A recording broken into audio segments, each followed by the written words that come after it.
বছর ঘুরে আবারও মুসলিম উম্মার দুয়ারে কড়া নাড়ছে পবিত্র ঈদুল আজহা। এরই মধ্যে মধ্যপ্রাচ্যের দেশ সংযুক্ত আরব আমিরাত চলতি বছরের পবিত্র হজ ও ঈদুল আজহার সম্ভাব্য তারিখ ঘোষণা করেছে।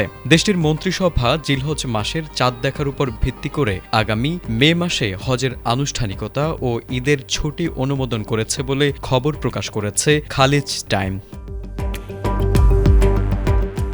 আরব আমিরাত সরকারের তথ্য অনুযায়ী আগামী ১৮ মে থেকে পবিত্র জিলহজ মাস শুরু হওয়ার প্রবল সম্ভাবনা রয়েছে। সেই হিসেবে আগামী ২৬ মে মঙ্গলবার পবিত্র হজের মূল আনুষ্ঠানিকতা অর্থাৎ আরাফাত দিবস পালিত হতে পারে। এর পরদিন ২৭ মে বুধবার সংযুক্ত আরব আমিরাতে পবিত্র ঈদুল আজহা উদযাপিত হওয়ার সম্ভাবনা রয়েছে।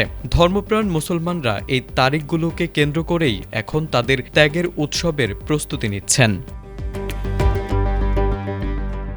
সম্ভাব্য এই তারিখকে সামনে রেখে আরব আমিরাত সরকার টানা ৬ দিনের সরকারি ছুটির অনুমোদন দিয়েছে।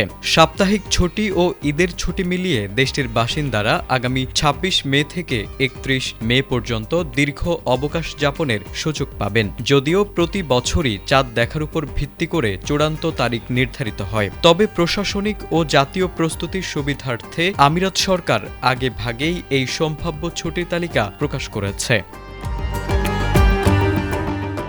সাধারণত ভৌগোলিক অবস্থানের কারণে মধ্যপ্রাচ্যের দেশগুলোর একদিন পর বাংলাদেশে চাঁদ দেখা যায় এবং সেই অনুযায়ী উৎসব পালিত হয়। সেই হিসেবে সংযুক্ত আরব আমিরাতের পরদিন অর্থাৎ ২৮ মে বাংলাদেশে পবিত্র ঈদুল আজহা উদযাপিত হওয়ার সম্ভাবনা রয়েছে। তবে চূড়ান্ত তারিখ নির্ধারণের জন্য জিলহজ মাসের চাঁদ দেখার অপেক্ষায় এখন প্রহর গুনছেন বিশ্বের কোটি কোটি ধর্মপ্রাণ মুসলমান। তারেক আজিজ, এটিএন বাংলা।